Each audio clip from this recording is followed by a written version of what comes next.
Oh shit.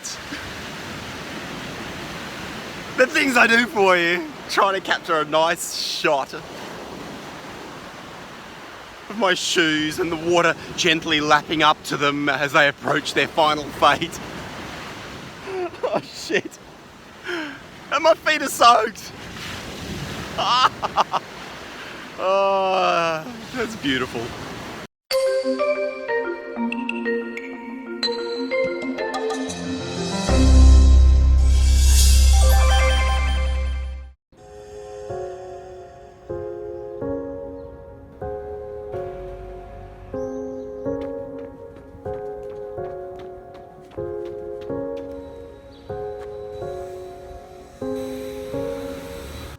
Hey, good morning. Thanks for joining me. Morning walk, episode 68. Today's a really tough one. Because this is the end. This is goodbye.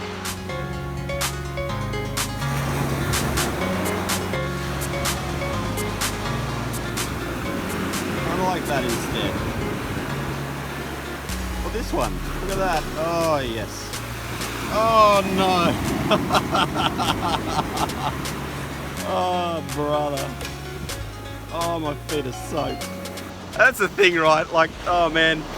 I could be kind of pissed right now. Because my feet are completely soaked. Didn't get the shot that I wanted. At least not first time. But you know what? That was funny. It's all about living in the present moment, isn't it? Making the most of it. Oh, goodness. Squishy sand. Oh, wow, look at that. Look at that. Yeah, now they're wet. They might as well be completely wet. The extraordinary thing about running in the Pays Basque, the Basque country in the southwest of France, is there's very little flat terrain here. It's almost like all uphill. And of course, where there's uphill, there's downhill.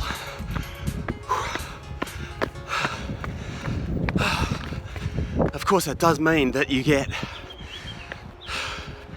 absolutely extraordinary views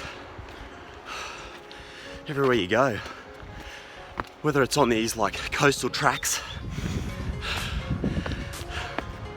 that take you literally along the water's edge, or whether you're like up in the mountains, running to the top of La Rune, which is the high point in the area. This myriad of like country farm trails, endless options, lots of hills.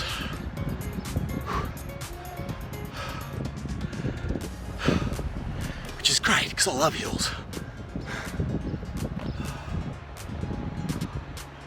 Spectacular, huh? Walking while you're running is completely legitimate in this part of the world because it's so up and down that by the time you've gone up and down literally hundreds of vertical meters over just a few short kilometers, your legs are completely fried out. You've got nothing left. And when you hit like one of those kind of walls at 30% or 20%, you've got no option but to walk. Welcome to Guétary in the south of France. Down in the southwest corner where France connects to Spain near San Sebastian. The amazing part of the world where Pyrenees mountains literally drop down into the Atlantic Ocean. This is genuinely one of my favourite places in the world. I'm going to take you for a little bit of a walk around to see what this place is all about. So it's essentially just like a large village. One of those places that in the summertime packs out with tourists like me. But that has this amazing charm to it, this fantastic vibe.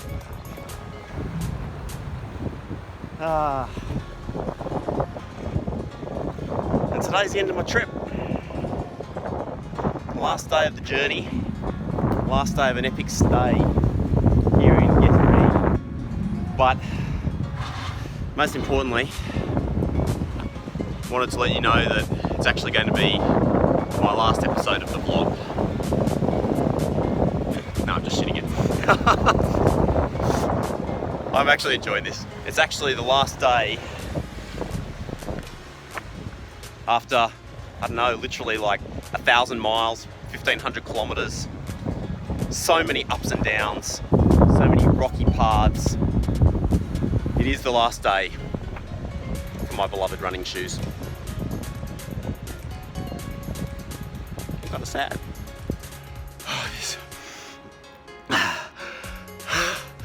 This is a little track that comes up from the coast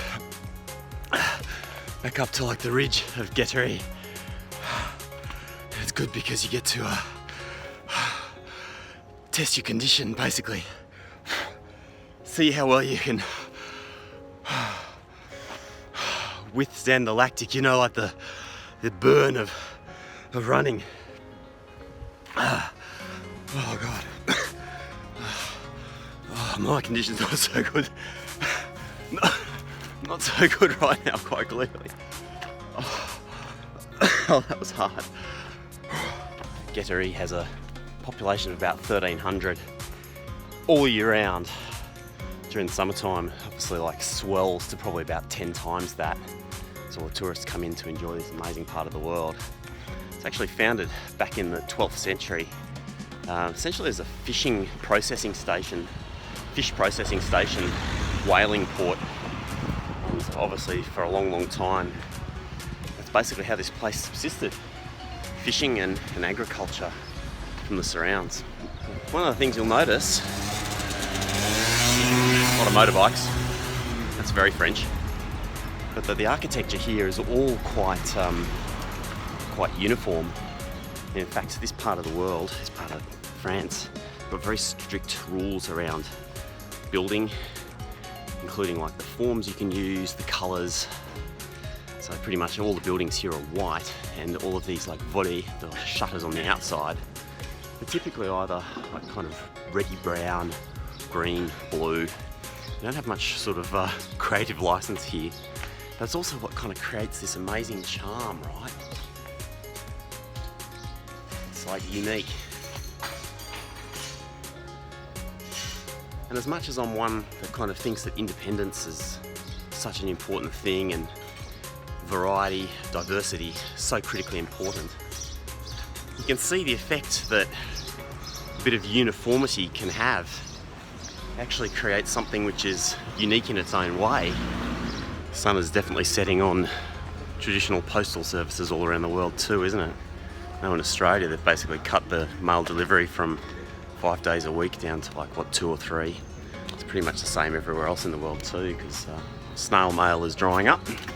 One of the little known things about France, but that's a massive difference between France and Australia, is just how slow everything kind of warms up here.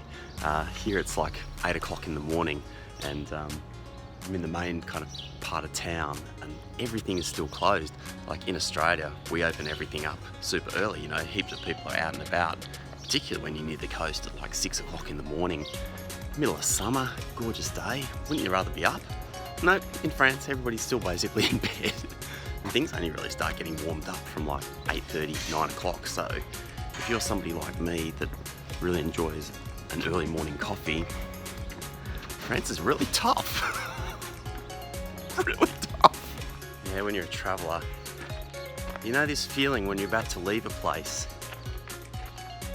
It's like everywhere you've been, you've like left part of yourself behind, which seems really strange, but you know, I'll be back here at some point, and all of those memories that I've got from all the time spent here in Guétari and in the south of France, well, they're still here, kind of waiting for me to pick them up where I left them, you know? So it's kind of like wherever we travel, we like leave this little trail of crumbs across the world. And those crumbs are always kind of there for us. Oh, this is one of my favourite places. Come on, let's go. This is like the terrace at Guétari. You can see why. You get the most amazing sunsets from here, where kind of blazing ball of orange drops down into the ocean on its way to Australia. A long way away. Down here in the evenings, we've got these little bars right here on the ocean, which are just absolutely stunning. There's like another whole bunch of them down that way and a couple more at the other end of the beach too. And what's spectacular about them is you can literally sit here on the terrace and have a beer or something like that. It only costs you a few bucks. It's not that expensive. As the sunlight drops down into the ocean, it's just an extraordinary part of the world, Gettery, and there is something magic about watching a sunset over an ocean. There's somebody from the east coast of a country that never gets to see the sunset over the ocean. Yeah, it's one of those like magic moments that you really need to make the most of. And these kind of places, like, I tell you what, they're only really going to be making money as businesses during the summer months, which in Gettery, the Basque country part of France, that probably lasts from like June, things start to warm up, and sort of like by October things are absolutely dead quiet again, and really it's like July and August, maybe September. Imagine that, like you've literally got 3 months to make your living. Yeah, that's quite a lot of stress and pressure. It's also a lot of damn hard work, that's for sure. And I guess you get to live in paradise, but pretty much when paradise is at its nicest, you need to be working, making your living. It's like one of those things about running your own business that a lot of people don't actually think about. It's just the unimaginable sacrifices you sometimes need to make.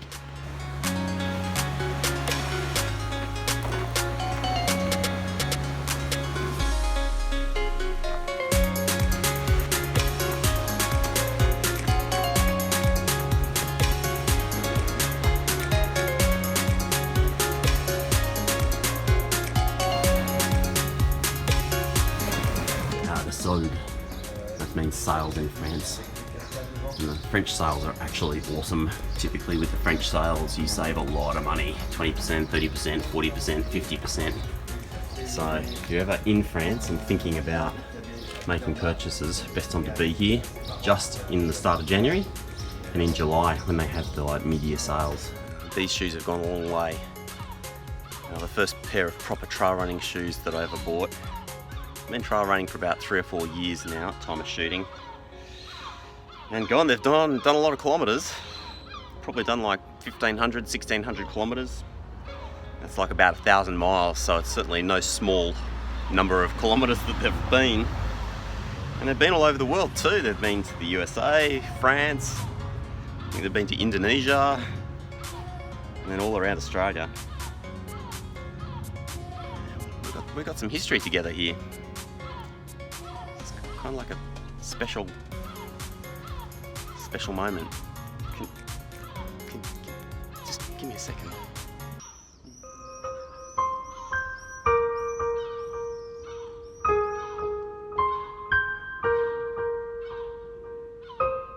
Yeah, but unfortunately they have had it. I've got like extra ventilation.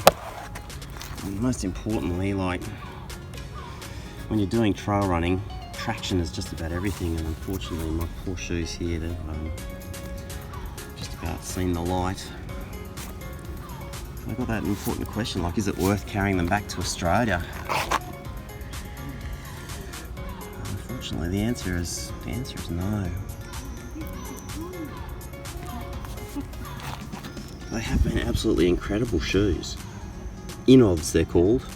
That's not a product placement or a sponsored shit. Like, I bought these shoes, I love them. This is pretty much the end, yeah? Like the end of one particular trip. Another great stay in Gettery in the south of France. And most importantly, it's like the end of many, many adventures. The end of this relationship with an awesome pair of trail running shoes. Kind of hard to believe that it's over. But we shouldn't be worried about endings or anxious about them, because it's just a moment in time, a passage of time, and you know, the world keeps turning. The universe will still be there, and you know, whatever comes next comes next. But this is the end. And it's also the beginning. Whatever you're getting up to today, I hope it's a good one. I'll see you next time on the morning walk. Thanks for joining me.